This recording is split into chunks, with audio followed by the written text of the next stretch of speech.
Resident Evil 7 Biohazard is a lot of things. A return to form for a series that started to go off the rails, a new perspective after the trilogies of fixed camera and third-person games, and maybe the perfect systematic way to ruin all of your underwear. 7 was a game that I put on the back burner for a long time until I finally decided to pick it up after seeing Village's massive mommy milk. Massive amount of hype. When 7 first came out, I didn't really focus on it and just kinda wrote it off as Capcom chasing the PT hype since it had this first-person perspective and took place in this creepy house. Which in hindsight was a stupid train of thought because I was a real fucking spoon back then. It is by no means a PT ripoff, it's just another Resident Evil game. Well, it isn't just another Resident Evil game, it is a fucking great Resident Evil game that takes the series back to its roots with its tone and spirit while also trying a lot of new things, rather than just retreading the same ideas. It's got some issues, but for the most part, it's a great experience and I really regret not playing it sooner. But not as much as I regret dropping these antique coins. Oh, I needed those. Shit. You play as Ethan Winters, a pretty normal guy with the small exception that he has no face. He gets a mysterious video message from his wife who's been missing a couple years and heads to Dolby, Louisiana to get her back. Very early on you get the sense Ethan's the bravest man to ever live because he sees this creepy ass Texas chainsaw house along with this and doesn't immediately. We find Mia, but Ethan, knowing her like he knows the back of his left hand, thinks she's acting weird. I didn't really notice anything until she started chasing me with a chainsaw, but I also dropped those antique coins earlier so I'm about as dense as a collapsing star. Ethan then incapacitates her with a couple bullets and then gets invited to dinner. Welcome to the family, son.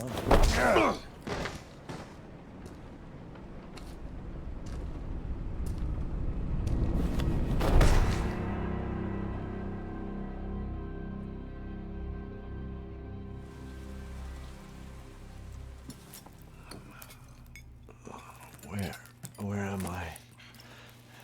What the hell? Rise and shine, sleepyhead. It's time for supper.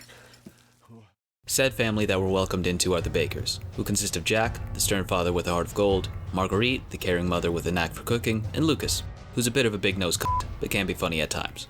The Bakers are creepy, charismatic, unclean, and amazing villains. Each member gets their own area and unique issues to deal with, along with boss battles that are usually interesting, though Marguerite's did go on a hair too long in my opinion. The game actually goes a bit deeper into these characters by the end, which I didn't expect from a Resident Evil game, and ended up being the cherry on top of these already great antagonists. In fact, they were so great they make the parts without them, which already aren't as good for other reasons, even worse. No specifics, but before the last third of the game you make a really stupid decision that barely impacts anything and will get retconned by everything that comes afterwards if you make the wrong choice. After this, the game shifts focus to a much more convoluted and boring section that kinda drops off.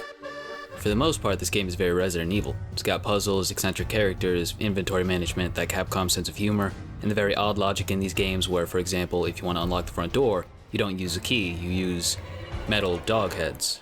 So when someone needs to head out for groceries, they take their wallet, phone, car keys, and 3 dog heads. Aside from those familiar tropes, there's a lot of new thrown into the mix, most notably the change in perspective and location. This is the first game in the main series to go for the first-person view, and while I was initially apprehensive, I really grew to love it over time. It works wonders for making these already terrifying situations when you're in the shit even scarier because of how visceral it is. Whenever I tried running away from my screen to then be covered by Jack's hand before he decked me was a very unpleasant experience that just wouldn't have been the same in third person.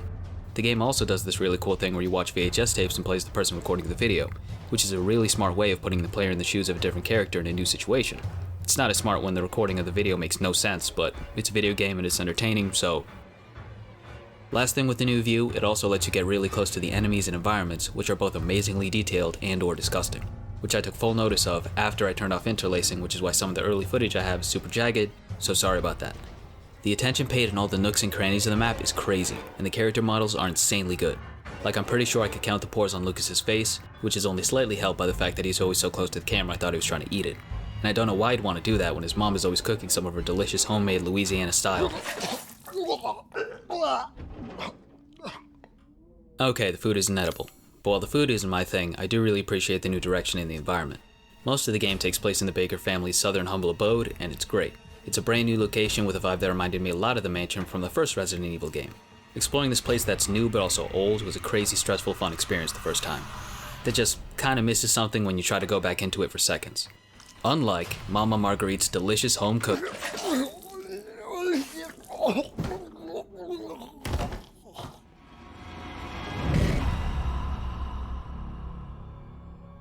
Of course, the second time around isn't as good as the first, but when I think of the games in the series, replayability is one of the first things that come to mind, right after sandwiches, bloodlines, and tofu.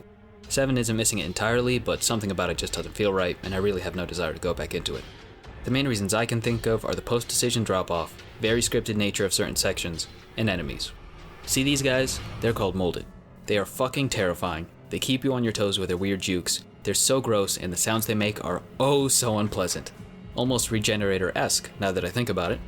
But after the 50th regular one, 18th claw variant, and 4th big boy, it started to wear on me a little.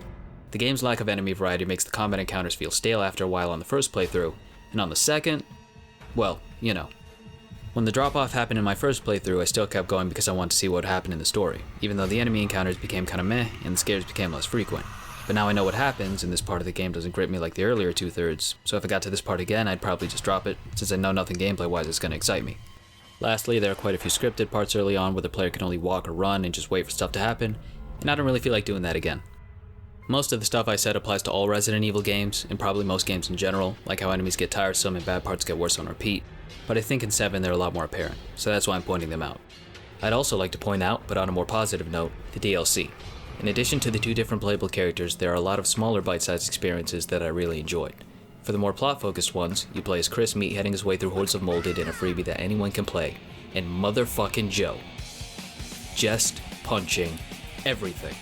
Like the regular baddies you fight throughout the game that take multiple headshots to go down, he just beats them to death with his hands. Absolute Chad. The smaller DLCs have you playing a Resident Evil version of Misery where you have to escape a room you're locked in, a supremely fucked up version of Blackjack, and a short prequel before the events of the main story. There's more DLC I didn't play, so I might go back to those eventually, but as a whole, I really loved the variety there was. So while it stumbles later on, Resident Evil 7 is an easy recommendation to not just fans of the series who want to return to a scarier experience, but a great jumping on point for newcomers. Last thing on 7, the song that plays over the credits, certified banger that's about as stuck in my head as the sound of Mr. X walking in my nightmares.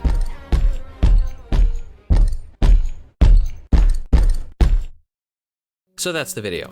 Thank you for watching, and if you want to see anything in the future, be sure to subscribe here, and or follow me on Twitter for updates.